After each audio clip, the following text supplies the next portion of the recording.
redescubrir la iglesia con un ojo un poco más crítico me llevó a buscar respuestas en otros lugares, digamos.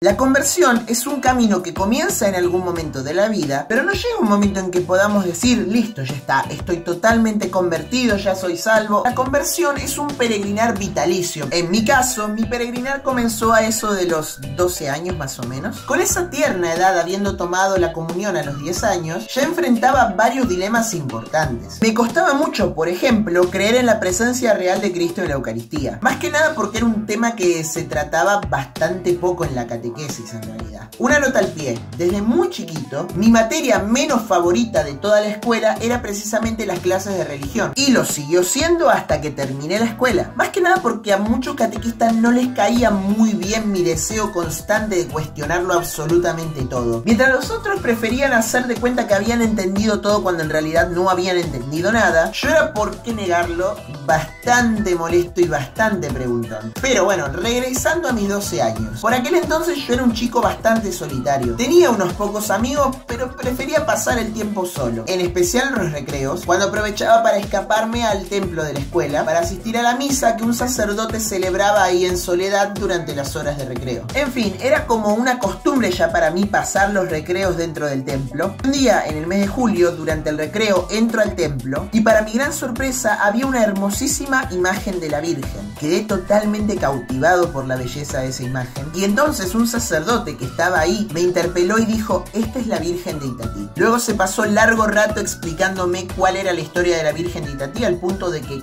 casi llego tarde a clase, pero desde ese día que conocí a María de Itatí le entregué mi corazón como promesero. Ese año tuve como un ligero renacimiento hacia la fe, que sin embargo era muy poco acompañado, ya que las misas de niños que se daban en mi parroquia, como les habré comentado en un video anterior hace ya bastante tiempo, en vez de instruirnos durante el momento de la homilía, el sacerdote hacía una especie de juego de preguntas y respuestas, pero eso no impedía que yo me quedara en la misa, a pesar de que varias veces me he quedado dormido en el banco. En fin, este acercamiento que yo tuve hacia la fe hizo que a finales de noviembre y principios de diciembre de ese mismo año, que en Argentina es cuando se celebra el mes de María, me hiciera un tiempo después de las clases para pasar por el templo todos los días y rezar un rato frente a la hermosa imagen que habían puesto frente al altar para celebrar el mes de María. En uno de esos días, una mujer, casualmente la misma mujer que había traído la imagen de Itatí a nuestra iglesia, luego de verme venir día tras día, todos los días sin descanso, me regala una mantilla de la Virgen de Itatí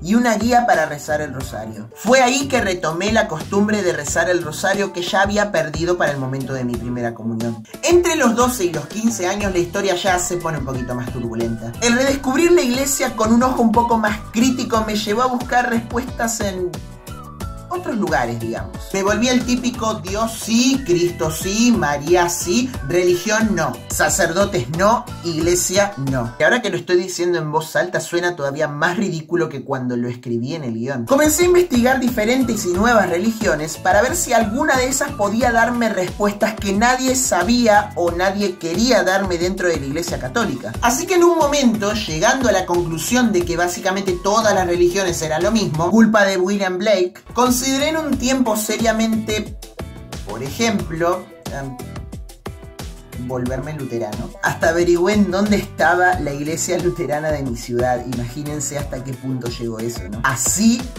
de perdido estaba yo. También comencé a leer literatura esotérica, demonología, angelología New Age, parapsicología, espiritismo, astrología también, tarot y todas estas cosas. En fin, toda ideología tóxica que se puedan imaginar pasó por mi mente. Afortunadamente jamás llegué a caer tan profundo en ninguna de ellas, sino que simplemente las analizaba porque me parecían intrigantes y a la vez fascinantes. Y si se lo están preguntando, no, jamás realicé ningún tipo de ritual de estos esotéricos raros. Una vez como a los 13, cuando se puso de moda la Ouija, intenté armarme una, pero leyendo sobre los peligros que tenía esa cosa, dije: ni de chiste, y menos mal. En fin, adelantamos hasta los 15 años. Aquí fue cuando ocurrieron 3 sucesos decisivos para mi vida de fe. El primero, me eligieron para servir como monaguillo. Como les habré contado en otro momento, yo no tenía ni la más remotísima idea de cómo se era monaguillo. En ese momento me vi en la necesidad de investigar sobre el tema de la liturgia, su significado, su historia, todas las cosas que se hacían en la misa y por qué se hacían. Está de más decir que en ese momento volví a enamorarme perdidamente de la iglesia. Pero muy poco tiempo después de esto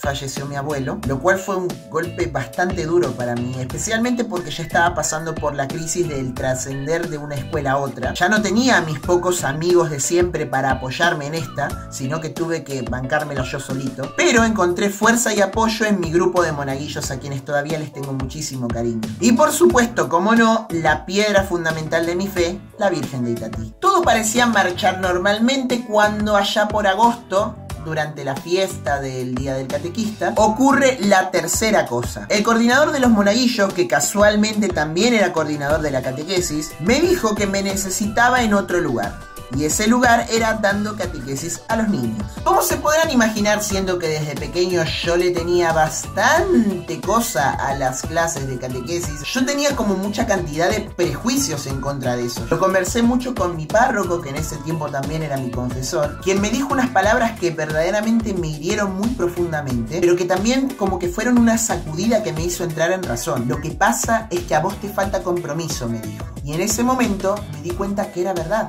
No mucho tiempo después estaba en el aula como ayudante de la catequista. Y a medida que profundizaba mi fe me fui dando cuenta de muchas cosas. Entre ellas, y esta fue una de las que más me sorprendió, es que antes del Concilio Vaticano II hubo cualquier cantidad de otros concilios y de contenido muy interesante. Allí fue cuando comenzó esta etapa que estoy transitando actualmente, que comenzó a eso de los 18 o 19 años. Debo admitir que hasta yo en un cierto momento les tenía miedo y hasta podría decir que un cierto recelo a los que defendían a capa y espada la misa tradicional. Me parecía algo totalmente arcaico, inútil, ostentoso. Antes me parecía que todo lo innovador era siempre necesario y sano, pero cuando comencé a entender que la liturgia es de los hombres para Dios y no de los hombres para los hombres, me di cuenta que muchas de las cosas que hacemos las hacemos sin significado y que no aportan a los fines que tiene la misa. En fin, hasta aquí llegamos. Esta es, muy resumidamente, mi historia de conversión